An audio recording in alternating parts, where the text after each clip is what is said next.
So EA did a huge live stream just now where they went over everything coming in the new pack in extreme detail. No more leaks. We've got the official information. I'm breaking it all down for you so you don't have to spend hours watching the live stream. You're welcome. They initially went over all of the Creative Sims stuff. I actually thought a lot of it looked quite nice. Obviously, there's a lot less for male Sims than there is for female Sims. No surprise there. The hair meshes also look like kind of dupes of things we had before, but it seems like they've actually given us a lot of stuff this time. They said obviously it's going to be South Asian inspired. They said they tried to go for like a modern South Asian look. They also emphasize that it's like summery wear. Although they did, okay, some of the cast items you'll notice are locked. Honestly, I actually think a lot of the cast stuff looks quite good. I honestly, to being brutally honest, I don't think most people will wear them because it's very much like not Willow Creek American suburban, but I think you're like some of the female hairs, and I think you will like some of the clothes as well. Now the pack comes with 4 new aspirations, a location one which is to do with understanding everything to do with Tomang. They've then got a deviance aspiration which is a seeker of secrets. This comes with the new, like, you know, like the new Snoopy trait, which I think is quite good. They then have discerning dweller, which is like the new popularity aspiration, being a busybody neighbor, I guess. And then they've got a fortune one, which is being a 5-star property owner, so being about a landlord. So they haven't gone into the aspirations in that much depth in the live stream, but I'm really hoping that they're not going to be tutorially, because with Horse Ranch they made them feel like actual lifetime aspirations, so fingers crossed, but we'll have to wait and see. Now they showed off the cringe trait that you can get with this pack a little bit. They've confirmed that there's a generous trait, although I'm not too sure how that's going to be, you know, very different to good, because the description of it is very similar to the good trait. I feel like maybe they've just like run out of ideas with that one. And then we've got the nosy trait, which is Sims who like gossiping. To be fair, we haven't seen that one yet, so I think it's cool. Although we do, cringe is actually very similar to, like, I feel there's like, I think it's called socially awkward. Those already traits, so I don't know how it's that different. And then we have the child of the village trait. This is one of those ones where it's like, it's not a personality trait, it's like a lifestyle choice, being one with the village. It feels like it's just, you know, an aspiration. And then they've got the wise trait, which is elder exclusive, where they have some wisdom, and they've confirmed that it's related to the logic trait, but they haven't gone into it in like that much depth, so we're still gonna have to wait and see what they actually mean. Now they showed off some residential rentals and build mode, so they've showed off all the objects. I'm just gonna pop it on screen in front now. So as you can see, we've got some new hot tubs. This is the first pack apart from perfect patio stuff to come with hot tubs. This is actually like kind of a big deal, because like the last time we literally got this was the Vile 20th anniversary one and perfect patio, so thank God for now perfect patio is obsolete, because we've now got a nice normal hot tub in this pack. You might see tuk-tuks in the video. Now just to confirm, you cannot use them. They are for decoration purposes only, of course, because the Sims 4 is not ambitious. I'll be honest with you, like a lot of the build stuff looks very like functional for the gameplay. If you're one of those builders that likes pretty stuff, I'm not sure how much you're gonna enjoy it, just because the pack seems to be bloated out with a lot of functional things, like, I don't know, mailboxes or like the real estate signs or bins.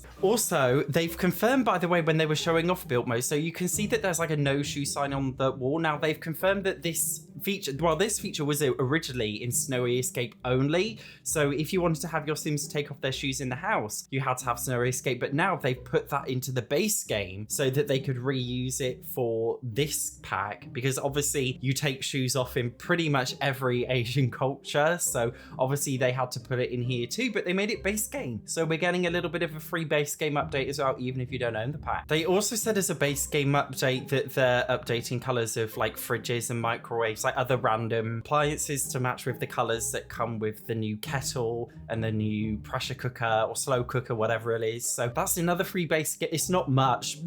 It's just recolors of a microwave, but there you go. I do genuinely think like all of the furniture that comes in this bag is actually really nice. I just don't know how much I'm going to use it outside of the Tomang world, but I think it looks really good. I just don't know how much I will use it personally. I don't have anything bad to say about it though. though. It's difficult to truly know exactly how much there will be until like we actually get to play it ourselves, but from the offset it looks great. They've also shown off like if you want to click on a residential rental lot, you actually like when you click on the lot, it like shows you the different rooms and then you click on which one that you want to go into. So that's how it's going to work with gameplay. Also, interestingly, what we found out by this is each unit can have its own different like unit traits. So instead of having lot traits, it seems like there's going to be unit traits. So it seems like they really are emphasizing like they are different lots but on the same lot. But obviously like an important thing about this pack is actually how building is going to work itself and not just the build stuff. So when you actually go into the lot, it loads like just a totally normal lot. They basically made it so if you click on a room, it has to be logged as either shared or as a part of a unit, and you will have to do that for every individual room. I don't know how it's going to work if you create like really unique spaces, because sometimes to get around like the build mode, you have to make a room where there's like not technically a room, if you know what I mean. If you're a builder, you'll know what I mean. So I'm not sure how that's going to work. Hopefully it won't be glitchy when we all get to test it out. They've also showed off like, as you can see, there's just different lines around it which show off which, you know, which rooms that are which unit, or if it has no lines, that means it's shared. They've also kind of showed off, it's not too clear, we're gonna have to wait and see, but it looks like you can make rooms which are like disjointed, a part of the same unit. So if you want to have like your bedroom downstairs in one unit, but then on the next floor you want to have a kitchen that's also yours but nobody else's, you can do that even if there's like a shared space connecting them. I'm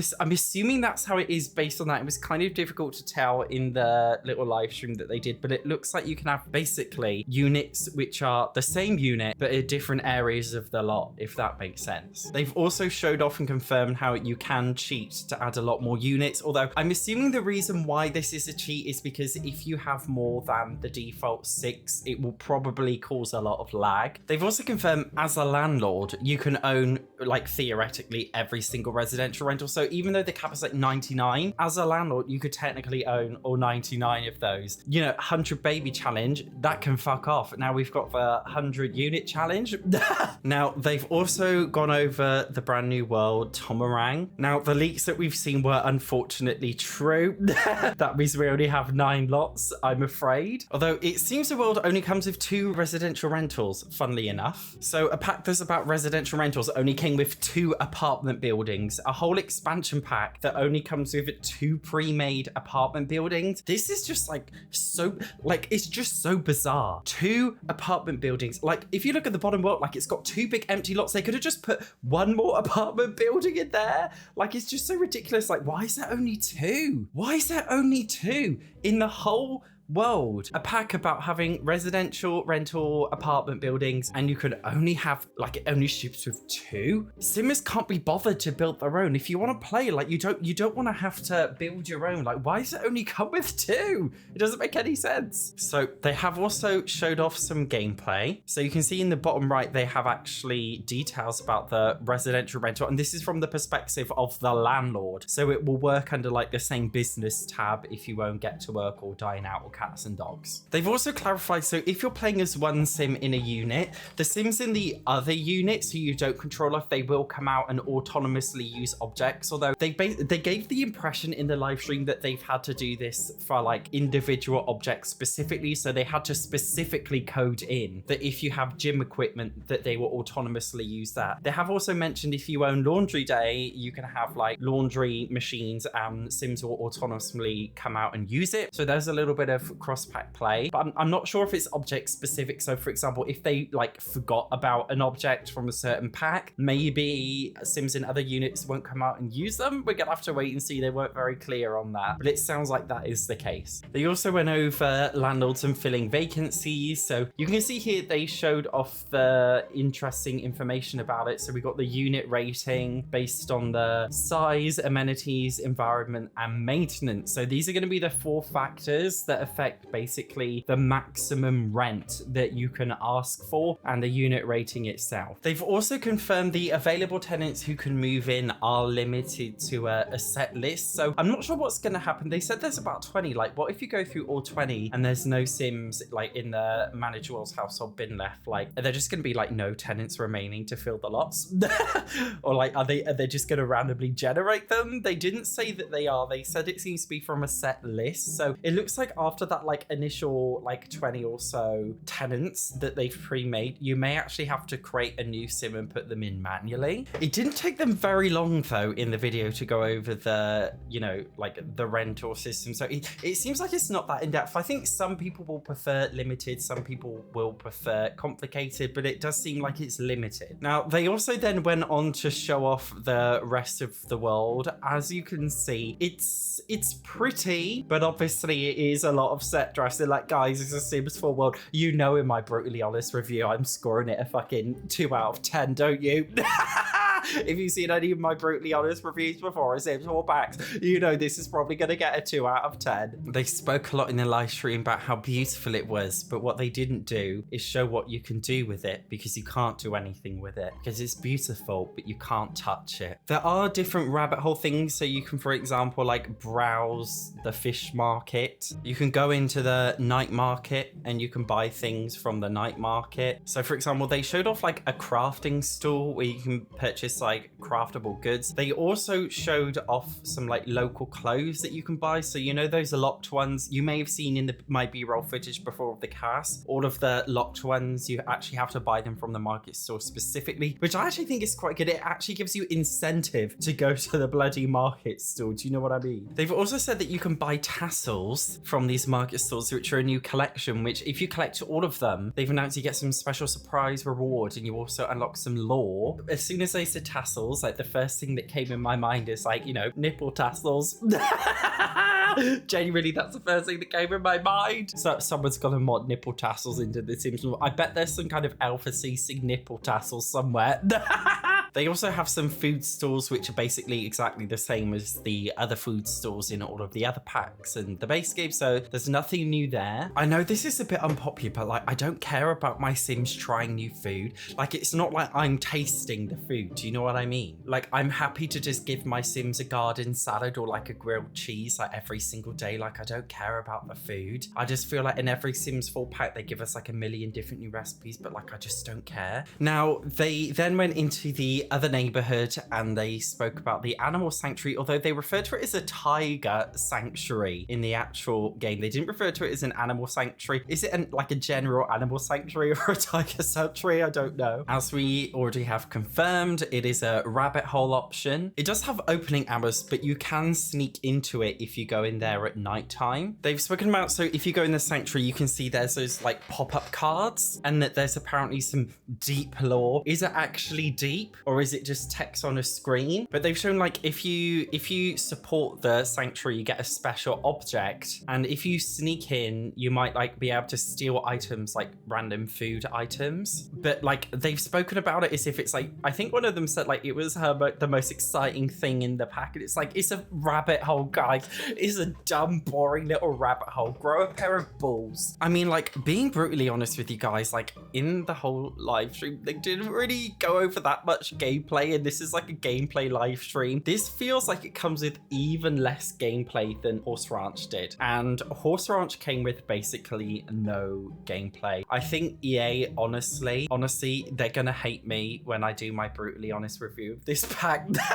I know they're gonna hate, they already hate me. They're gonna hate me even more, because like, they just weren't giving anything, and it's just made me feel even more worried about the pack. I'm gonna be brutally honest with you. Now, they have also said that there's a little cave in the world, as you can see on the screen, moving away from it, but they didn't go over into that much detail. I don't know if it's going to be like the Horse Ranch cave. I hope not. Like, I don't want to rehash like the same. It's just like the pack's giving so many rabbit holes, and it's just like not giving any gameplay. You guys, you have to understand, residential rentals are just a lot type. The tiny home lot type came in the tiny living stuff pack. A stuff pack came with a new lot type. Like, having a new lot type is really not that deep. I just feel like, obviously I haven't played it myself, but based on the live stream, it just feels like it's like, I feel like I already know what I'm gonna say in my review, that it's a little bit unethical. Of course, though, like, one new gameplay feature is breaking and entering. They didn't give us the iconic Sims burglar back, but they have given us the ability to break into a home. And I think it's in the top left corner. It shows up kind of like a normal Sims 4 event, like the welcome wagon event, and you can see the Sim literally using like a crowbar to break kick down the door. And they've shown that basically, like, when you go in there, you can click on any object and you can click on a snoop interaction and learn things. If you snoop into the pre-made houses, I believe it will come up with some lore, some secrets about the townies who live in there. Again, it's not really like actually lore, like it's just text boxes. The secrets do show up in the sentiments panel. So this one says grim jealousy. Comes up with a little text box saying a lot, but not really saying anything. So this breaking and entering thing, it doesn't I thought the breaking and entering thing was like you go in and you steal other people's stuff. If you want to do that, you need to have the kleptomaniac trait from the base game. So they're actually separate things. I don't really understand the whole point of like breaking and entering unless you have the kleptomaniac trait specifically. I feel like they could have made this into like, it's such a missed opportunity. It could have been made into like a live criminal career. So many Simmers have been begging for ages for a live criminal career. This would have been the perfect way to integrate it, but instead you just like go into the house and you snoop and you get a quirky, goofy humor text box where you can laugh at the how do Americans say laugh? Laugh. You can laugh at the goofy humor. So again, I'm a little bit disappointed. It doesn't really feel like engaging gameplay.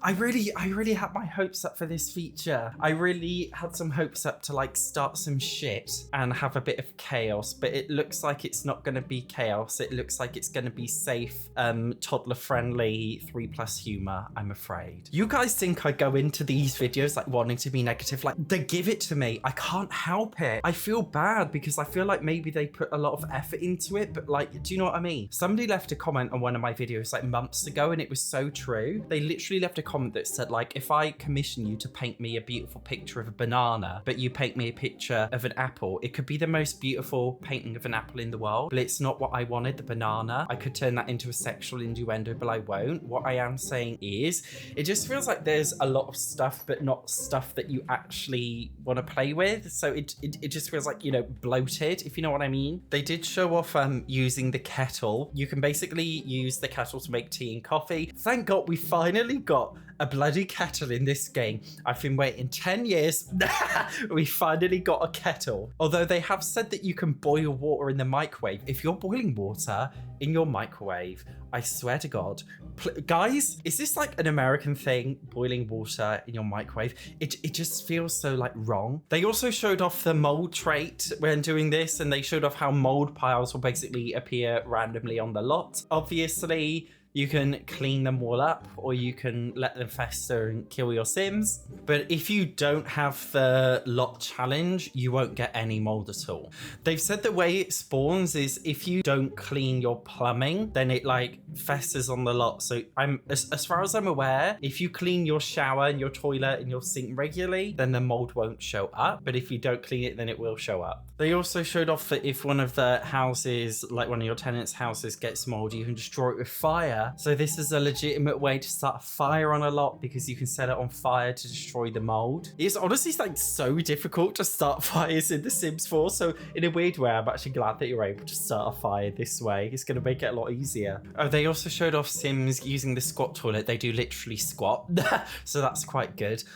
Guys, if you've ever used a squat toilet, like they're impossible to use, but Sims are apparently very flexible. Now, they've also shown off as a landlord. So obviously as a landlord, sometimes things break in your tenant's home. You can either go there and fix it yourself, or you can pay a contractor to fix it for you, either a cheap or an expensive contractor. If you do it yourself, it will show up as an event. So you can see in the top left corner, it says mop puddles, repair or replace all broken water objects. So I am definitely glad that the like tenant thing feels kind of like a live career. It seems like it's obviously related to like, you've got to have a good maintenance skill. And the worst thing is, guys, so that's basically it.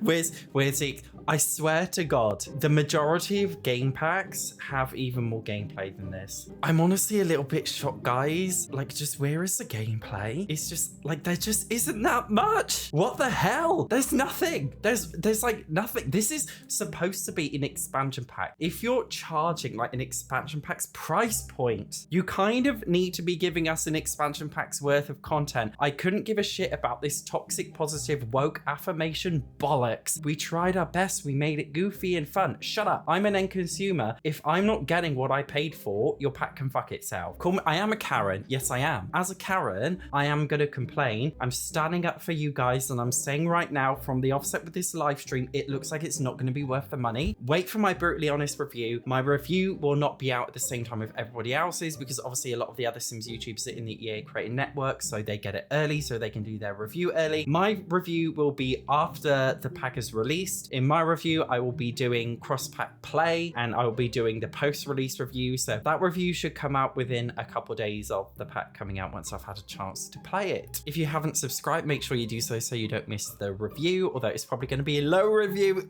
based on what I've seen. Okay, thank you for watching. Bye-bye.